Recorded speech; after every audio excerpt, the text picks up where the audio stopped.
Après avoir traversé le ciel sur une distance de 9000 km, il nous reste encore quelques centaines de kilomètres à parcourir en camionnette.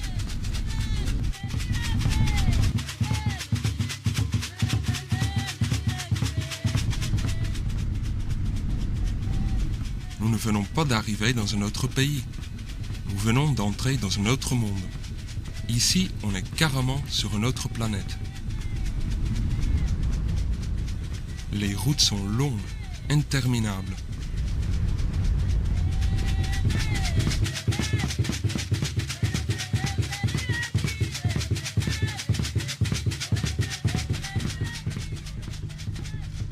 De temps à autre, nous nous arrêtons pour admirer les animaux au bord de la route, ou pour les laisser traverser. Ils ne semblent pas être dérangés par notre curiosité.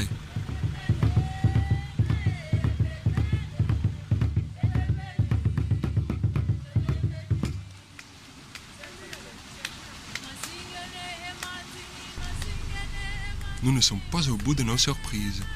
Voici un buffle. C'est plutôt rare de les voir en dehors des réserves. Et c'est quoi ce drôle d'oiseau?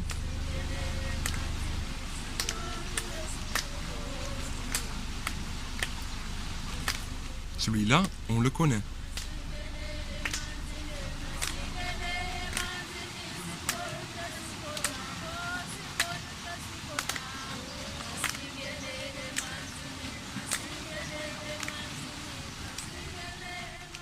On se demande ce qui se passe dans la tête de ce zèbre en nous voyant. Cette petite araignée est mortelle pour l'homme.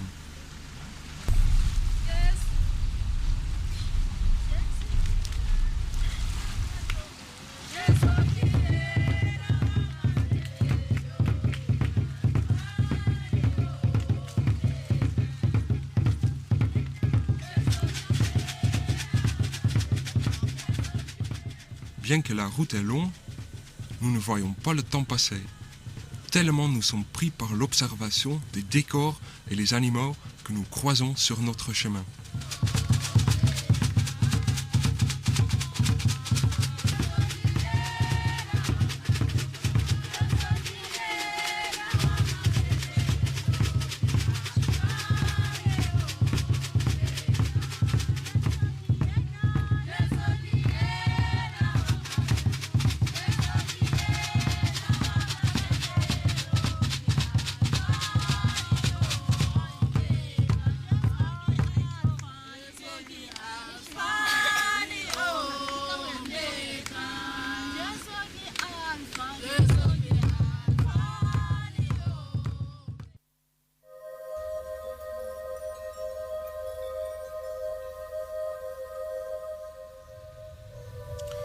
Nous avons fait tout ce voyage pour découvrir de ce qui reste des quelques carpes qui ont été importés ici par les Hollandais au XIXe siècle.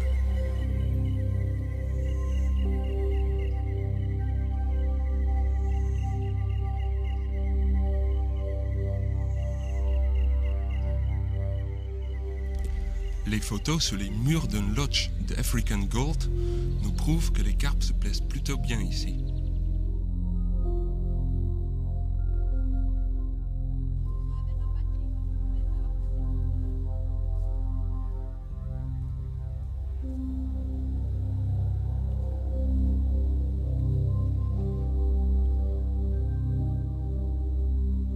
Notre premier lieu de pêche est un lac de barrage que les Anglais ont appelé Snackmere à cause de ses nombreux obstacles. Le vrai nom du lac est Buffelspoort. Dès les premières heures de pêche, nous sommes confrontés à un problème de taille, les crabes.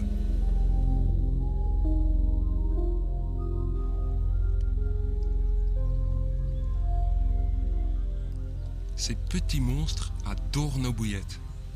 C'est un vrai cauchemar.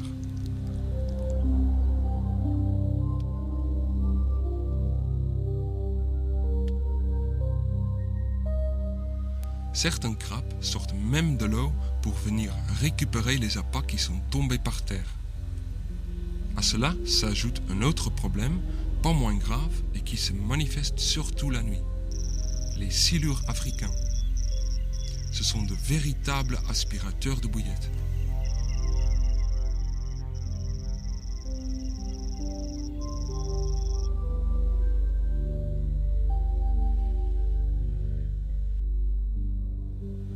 Nous trouvons un remède assez efficace parmi les autres types d'appâts que nous avons emportés.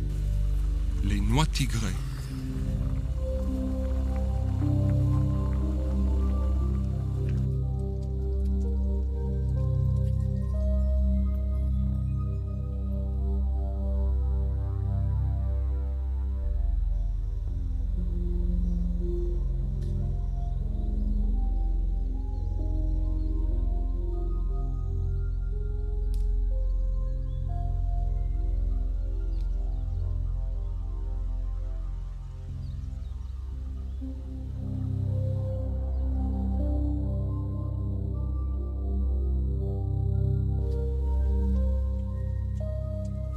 Nous utilisons les autres graines pour détourner l'attention des crapes et des silures.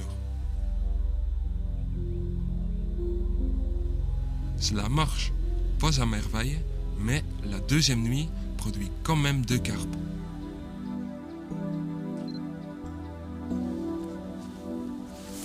Une vieille miroir sur mes cannes et une jolie commune sur les cannes d'Hardy. Can you see it good from that side also?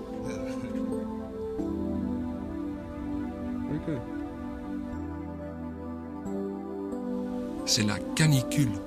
L'après-midi, les températures atteignent les 45 degrés. D'habitude, il fait entre 18 et 23 degrés à cette époque.